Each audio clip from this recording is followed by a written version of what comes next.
तुम्हें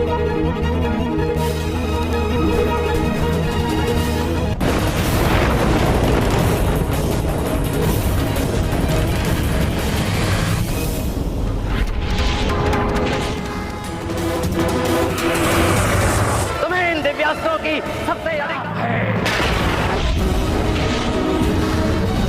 जीवन का अधिकार नहीं मिला और मैं न्याय भाव पर आक्षेप लगा रहे हैं जो उचित नहीं है। अपना भाग्य स्वयं लिखेगा ये रात है। Episode sebelumnya, Dewa Indra harus mengakui kekalahannya di tangan Karna. Namun kekalahan itu justru membuatnya curiga. Baginya, mustahil seorang putra kusir mampu menjadi murid Bagawan Parashurama. Dewa Indra pun bertekad membongkar rahasia Karna. Terlebih lagi, ia telah memilih Arjuna sebagai pemanah terbaik di dunia. Karena Arjuna lahir dari sebagian kekuatannya sendiri. Dewa Indra berkata bahwa gelar pemanah terhebat di dunia hanya pantas dimiliki oleh sosok yang lahir dari sebagian kekuatannya Dewa Indra. Menurutnya, orang itu tidak lain adalah Arjuna, murid yang sedang menimba ilmu di Hastinapura dan telah memperoleh berkah darinya.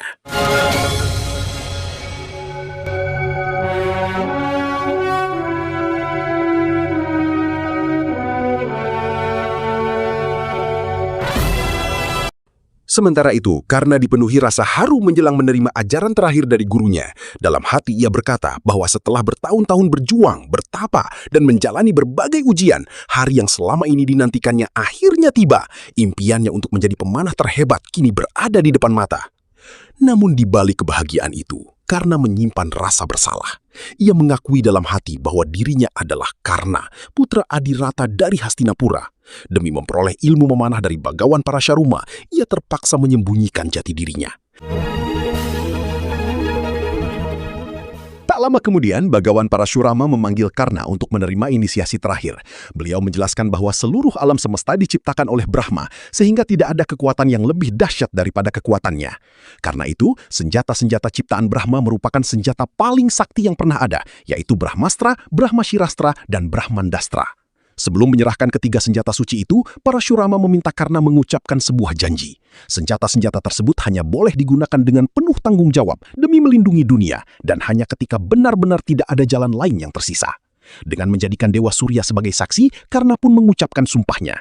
Mendengar janji itu, Parashurama berkata bahwa setelah menerima senjata-senjata suci tersebut, tidak akan ada lagi pejuang di muka bumi, dari kasta manapun, yang mampu mengalahkan Karna.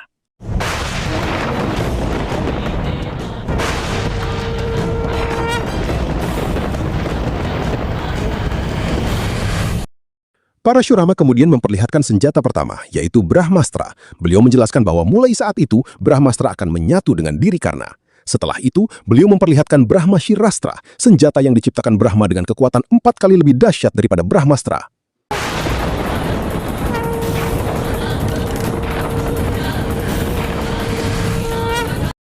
Terakhir, Bagawan Parashurama menunjukkan senjata paling mengerikan yang pernah diciptakan Brahma, yaitu Brahmandastra. Menurut beliau, senjata suci ini memiliki kekuatan yang mampu memusnahkan seluruh alam semesta hanya dalam sekejap.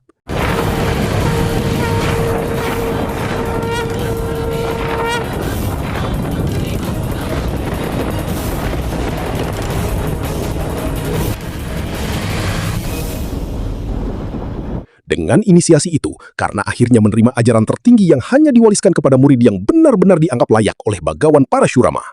Setelah seluruh senjata ilahi berhasil menyatu dalam dirinya, Karna ingin mengetahui satu hal terakhir, yaitu cara memanggil senjata-senjata tersebut. Parashurama yang memang telah menantikan pertanyaan itu, menjelaskan bahwa setiap kali Karna ingin menggunakannya, ia hanya perlu menenangkan pikirannya dan mengingat momen inisiasi hari itu. Dengan begitu, senjata-senjata ilahi akan datang dengan sendirinya untuk membantunya.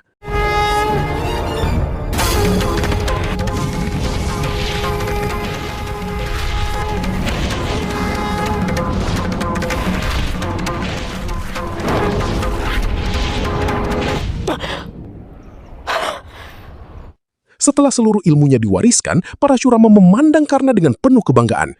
Beliau berkata bahwa saat pertama kali datang, Karna mengaku berasal dari garis keturunan Maharsi Brigu.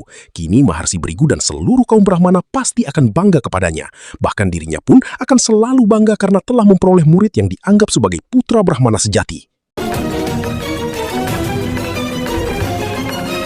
Di Kahyangan, Dewa Indra masih terus memikirkan Karna. Baginya, tidak mungkin seorang putra kusir dapat menyamar sebagai putra Brahmana demi memperoleh ilmu senjata ilahi dari Bagawan Parashurama. Kesombongannya yang telah dipermalukan membuatnya bertekad menghancurkan sesuatu yang paling berharga bagi Karna, yaitu seluruh pengetahuan tentang senjata-senjata ilahi. Namun Indra tidak ingin menyerang secara langsung. Menurutnya, jika seekor serigala menyamar dengan kulit domba, cukup buka penyamarannya, maka kawanan domba sendiri yang akan menghabisinya. तो कुछ है मेरे मन में।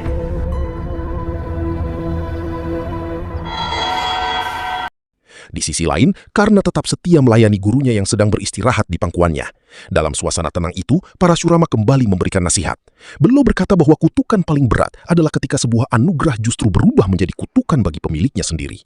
Kini, setelah menyerahkan seluruh ilmu dan senjata ilahinya, hatinya terasa jauh lebih damai. Parashurama kemudian mengenang masa lalunya. Dahulu hatinya dipenuhi amarah, hingga akhirnya Sri Rama mengajarkannya arti ketenangan. Beratus-ratus tahun kemudian, Ganggaputra Bhisma kembali membuatnya menyadari bahwa musuh terbesar seseorang adalah kemarahannya sendiri. Karena itulah ia bersumpah tidak akan pernah lagi mengangkat senjata. Beliau lalu memandang Karna dengan penuh kebanggaan. Menurutnya jika ada seseorang yang layak dibandingkan dengan dirinya, maka orang itu adalah Karna. Semua ilmu, senjata, dan pengalamannya kini telah diwariskan kepada murid kesayangannya itu. Parashurama bahkan mendoakan agar nama Karna dikenang abadi di ketiga dunia sebagai pejuang terbesar, bukan karena kelahirannya, melainkan karena perbuatannya. Mendengar ucapan itu, Karna akhirnya memberanikan diri bertanya, jika seseorang dinilai dari perbuatannya, bukankah aturan itu seharusnya berlaku bagi semua orang? Sebab Parashurama sendiri lahir sebagai seorang Brahmana, tetapi dikenal sebagai pejuang yang bahkan melampaui para ksatria. Karna pun berniat mengakui jati dirinya yang sebenarnya. Namun sebelum sepatah kata pun terucap, Parashurama telah tertidur dengan damai. Karna hanya mampu berbisik pelan, memohon maaf kepada gurunya karena masih menyembunyikan kenyataan bahwa dirinya adalah putra seorang kusir.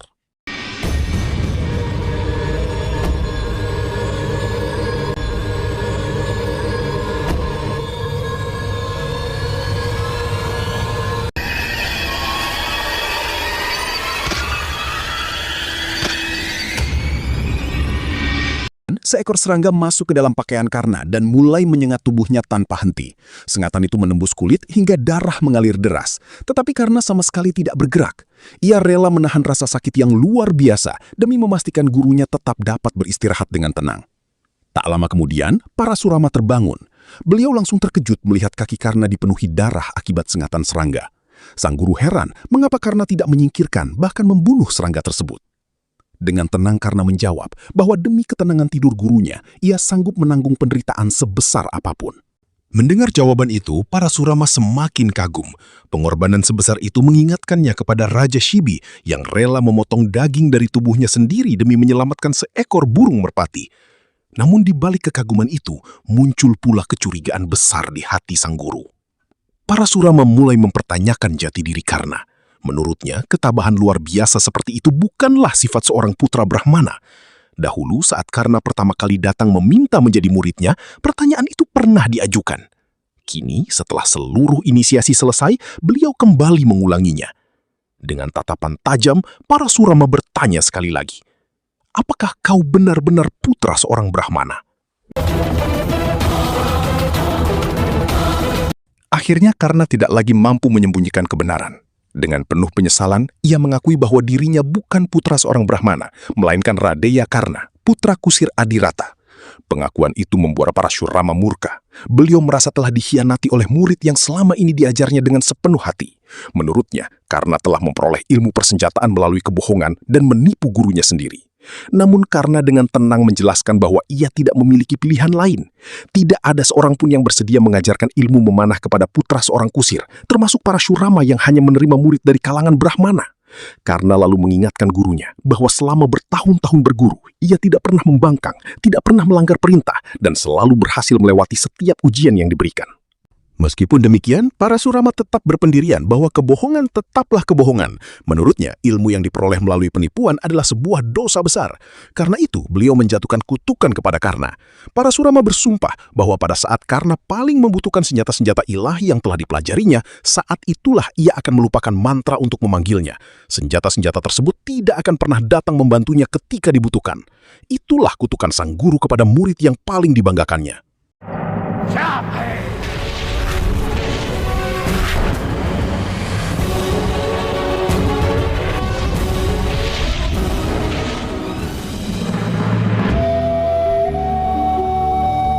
Setelah mengucapkan kutukan itu, Parasurama memerintahkan Karna segera meninggalkan pertapaannya. Menurut beliau, tempat suci itu telah ternoda oleh kebohongan yang dilakukan muridnya. Namun sebelum pergi, Karna menyampaikan isi hatinya yang selama ini dipendam. Ia berkata bahwa dirinya memang telah menerima kutukan hari itu, tetapi sesungguhnya ia telah dikutuk sejak lahir sebagai putra seorang kusir. Ia tidak pernah menyesali kelahirannya, juga tidak menyesali darah Brahmana atau ksatria yang tidak mengalir di tubuhnya. Yang disesalkannya hanyalah dunia yang menilai seseorang berdasarkan kelahiran, bukan berdasarkan perbuatan dan kemampuannya. Karena kemudian mempertanyakan mengapa kitab suci mengajarkan bahwa kemuliaan ditentukan oleh perbuatan, tetapi manusia justru dihakimi berdasarkan kasta dan garis keturunan. Ia mengingatkan bahwa Wiswamitra yang lahir sebagai raja mampu menjadi Brahma Rishi. Drona yang lahir sebagai Brahmana dapat menjadi pejuang besar, dan Parasurama sendiri adalah seorang Brahmana yang mengangkat senjata. Lalu mengapa seorang putra kusir tidak diberi kesempatan memperoleh ilmu dan kehormatan? Dengan suara penuh kepedihan, Karna mengungkapkan bagaimana putra seorang kusir dilarang mempelajari Weda, dihukum hanya karena mendengarkannya, bahkan kehilangan nyawa ketika berani melafalkannya. Ia juga bertanya mengapa keberanian seorang ksatria dipuji sebagai kepahlawanan, sementara keberanian putra seorang kusir justru dianggap sebagai kesombongan. Karna lalu berkata bahwa sejak lahir ia hanya menerima penghinaan. Baru ketika tiba di pertapaan Parasurama, untuk pertama kalinya ia merasa memiliki kehidupan dan harga diri. Karena itulah ia terpaksa menyembunyikan jati dirinya.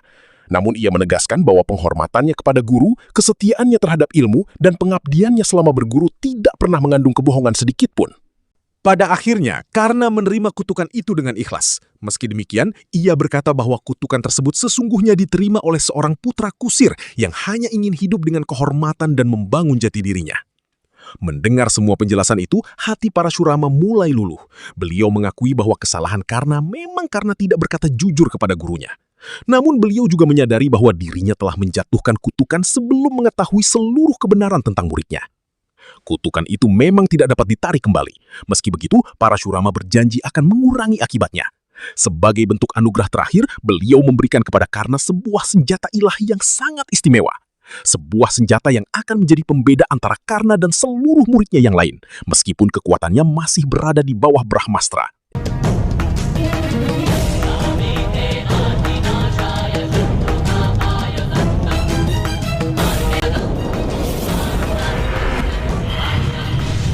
Sebelum meninggalkan pertapaan, Karna memohon agar gurunya berkenan menerima guru dakshina darinya. Namun Parasurama berkata bahwa tidak ada lagi yang bisa dimintanya. Menurut beliau, semua yang dimiliki Karna seolah telah direnggut oleh kutukan yang baru saja dijatuhkannya. Kini justru sang guru ingin memberikan hadiah terakhir kepada muridnya. Parasurama kemudian memanggil busur sucinya, Vijaya, dan menyerahkannya kepada Karna. Beliau berkata bahwa selama busur itu berada di tangan Karna, tidak akan ada seorang pun di dunia yang mampu mengalahkannya dalam pertempuran. Meski hidupnya dipenuhi kutukan dan penderitaan, Parasurama berharap Karna tetap bersinar seperti matahari yang tak pernah kehilangan cahayanya. Karna menerima busur suci itu dengan penuh hormat. Baginya, kasih seorang ibu adalah anugerah terbesar, sedangkan kutukan seorang guru sama sucinya dengan berkah dari Mahadewa. Karena itu, ia memilih menerima kutukan tersebut sebagai bagian dari takdirnya. Karna juga berjanji, apapun yang kelak ditulis sejarah tentang dirinya, sang guru tidak akan pernah menyesal pernah memiliki murid seperti dirinya. Dengan tekad yang semakin kuat, Karna meninggalkan pertapaan. Di dalam hatinya, ia berjanji akan terus berjuang demi memperoleh kehormatan yang selama ini dirampas darinya. Kini ia adalah Karna, pemilik senjata-senjata ilahi, putra seorang kusir yang terkutuk, Radeya, sekaligus murid Bagawan Parasurama. Tetapi Acharya Drona पधार रहे हैं.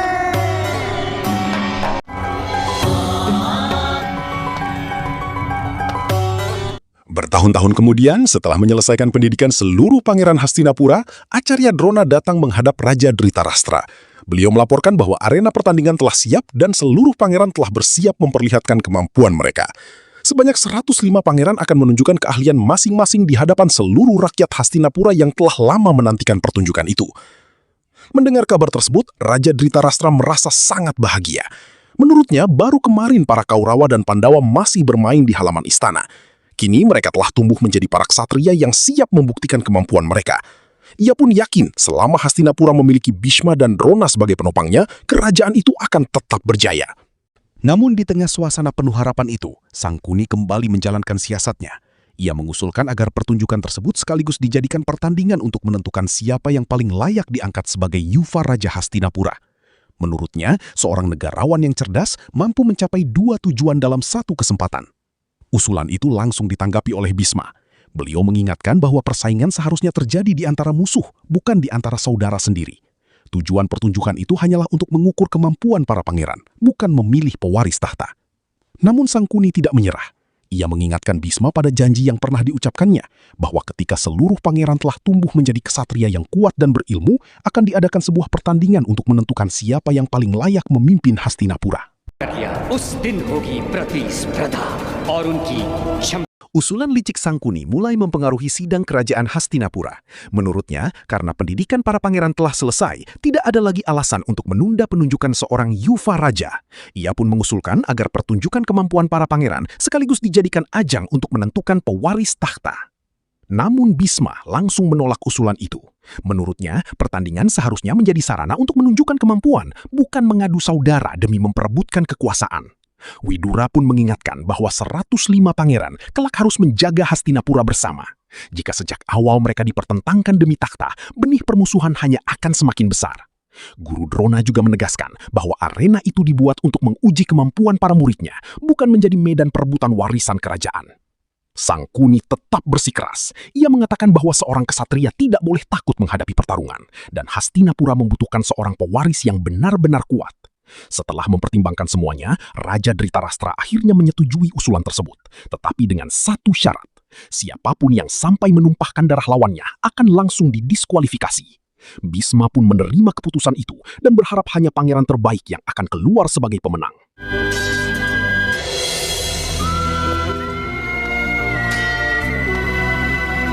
Sementara itu, setelah bertahun-tahun berguru kepada Parashurama, Karna akhirnya kembali ke desanya. Kedatangannya langsung disambut anak-anak yang memberitahukan bahwa keesokan harinya akan digelar pertunjukan besar para pangeran Hastinapura, termasuk Arjuna yang akan memperlihatkan kehebatan ilmu memanahnya. Di saat yang sama, persiapan pertandingan di istana masih terus berlangsung. Bhisma bertanya siapa yang akan menentukan pasangan duel agar pertandingan berjalan adil. Namun Sangkuni kembali menebarkan keraguan. Ia mengatakan bahwa manusia tidak pernah benar-benar bebas dari rasa pilih kasih. Menurutnya, kasih sayang Guru Drona kepada Arjuna sudah diketahui semua orang. Karena itu, penentuan lawan tanding sebaiknya tidak dilakukan oleh manusia, melainkan dengan cara yang benar-benar netral.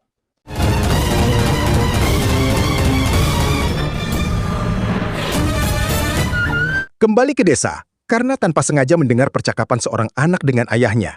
Anak itu bermimpi ingin bertanding bersama para Kaurawa dan Pandawa. Namun sang ayah langsung mematahkan harapannya. Ia berkata bahwa anak seorang pandai besi tidak pantas bermimpi menjadi seorang pendekar, karena arena itu hanya diperuntukkan bagi para pangeran. Mendengar ucapan itu, Karna tidak tinggal diam. Ia menegaskan bahwa tidak seorang pun berhak memaksakan keterbatasannya kepada anaknya sendiri. Setiap orang berhak memilih masa depan dan menuliskan takdirnya dengan usahanya sendiri. Karna pun menyemangati anak itu agar tidak pernah berhenti bermimpi dan terus berjuang mewujudkan cita-citanya. Sang ayah hanya tersenyum dan mengatakan bahwa takdir manusia sudah ditentukan sejak lahir. Namun Karna menjawab dengan penuh keyakinan. Ia bersumpah akan mengubah aturan itu. Dengan ujung anak panahnya sendiri, ia akan menuliskan takdirnya di langit Hastinapura. Aku, Radeya Karna.